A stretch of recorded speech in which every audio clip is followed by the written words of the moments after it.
Bonjour et bienvenue à BDSM sans extra.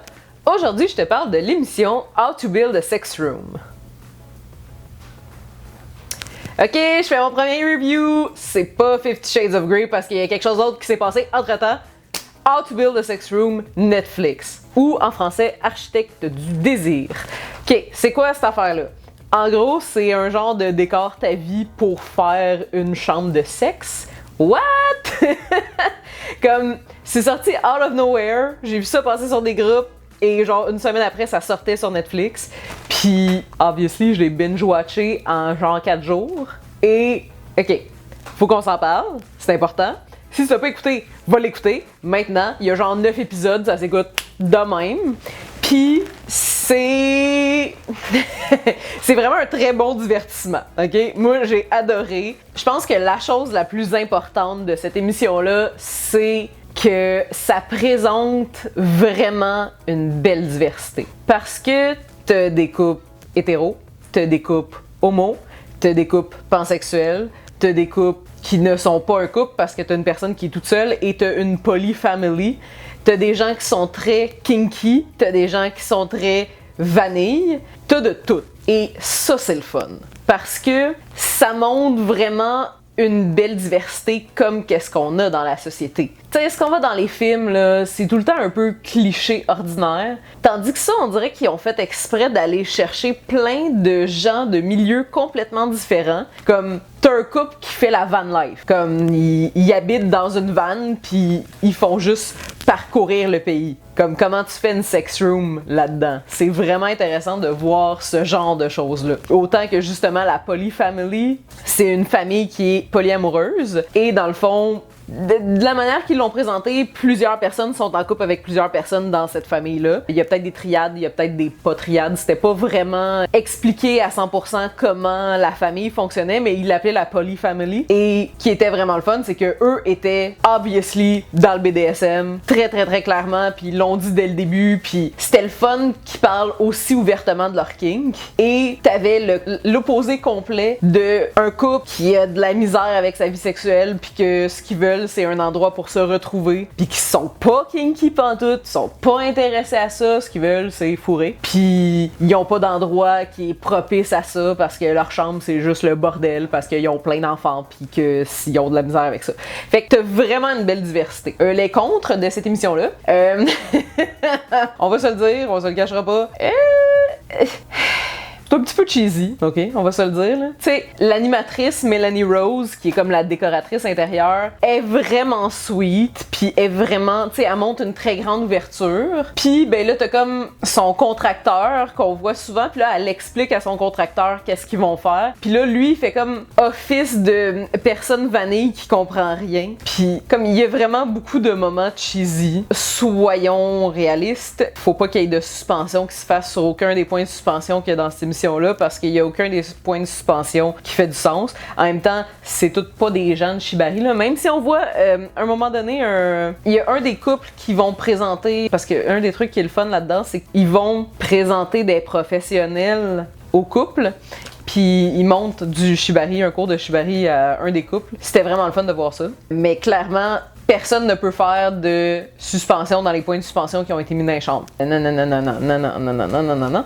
Ça serait plus, mettons, pour attacher des mains dans les airs alors que personne n'est suspendu. Là. Tu veux pas des suspensions là-dessus, c'est pas safe. Puis j'ai vu passer sur Instagram aussi dans les jours d'après des artisans qui font des floggers en cuir, des trucs de même, qui se sont fait demander « Ah, est-ce que c'est ton flogger qu'on voit dans l'émission? » Puis c'est comme « Non, c'est pas mon flogger. » Et obviously, pour vrai, il y a certains des jouets qui sont quand même cheap. On se le cachera pas. J'ai vu des trucs que j'ai acheté moi-même sur AliExpress. Comme, c'est pas du matériel de qualité quand on parle des jouets qui sont dans cette émission-là. En même temps, on s'entend que pour la plupart des gens qui allaient à cette émission-là en tant que participants couple qui se font arranger leur maison, là, il y en a beaucoup qui s'y connaissent pas tant que ça en kink. Comme sur le total des couples, je pense qu'il y en a peut-être 3 qui étaient kinky pour de vrai, puis les autres c'était comme ouvert mais pas tant que ça, ou pas encore d'expérience, ou ils savent pas comment chercher leur expérience, ou tu sais, un mélange de tout ça. Fait que de commencer avec un petit flogger cheap, c'est pas la fin du monde. C'est sûr que ça serait vraiment plate de donner un super beau flogger puis qu'il se fasse fasse jamais utiliser, tu sais. Mais en même temps, quand tu donnes un petit flogger cheap, ben ça se peut qu'il joue pas vraiment avec parce qu'il pinch trop pis c'est juste pas agréable. Fait que c'est à réfléchir à tout ça. Bref, tout ça pour dire que je te conseille vraiment cette émission-là parce que ben c'est vraiment divertissant, c'est cute, puis ça donne vraiment plein de bonnes idées de comment faire pour que une pièce devienne plus intéressante.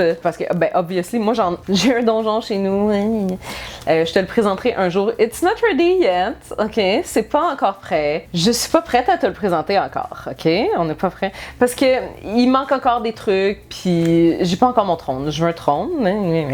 On se connaît peut-être pas encore assez, hein, mais je vais avoir mon trône. Je te le présenterai rendu là. Puis, ce qui est intéressant dans cette émission-là, c'est d'aller chercher certains détails que, ben, c'est une décoratrice intérieure, hein, fait que clairement, elle a l'œil pour certains détails. Puis, un des détails que j'ai remarqué, c'est qu'elle utilise beaucoup les textures, comme des changements de texture dans l'espace, et que justement, ces changements de texture-là, ça donne vraiment des beaux visuels. Ça, et aussi l'éclairage. Et c'est vraiment le fun d'alterner certains types d'éclairage pour que justement tu puisses avoir des endroits plus tamisés puis des ambiances plus feutrées. Puis ça c'est vraiment intéressant pour créer justement une ambiance sexy, sensuelle, etc. T'sais.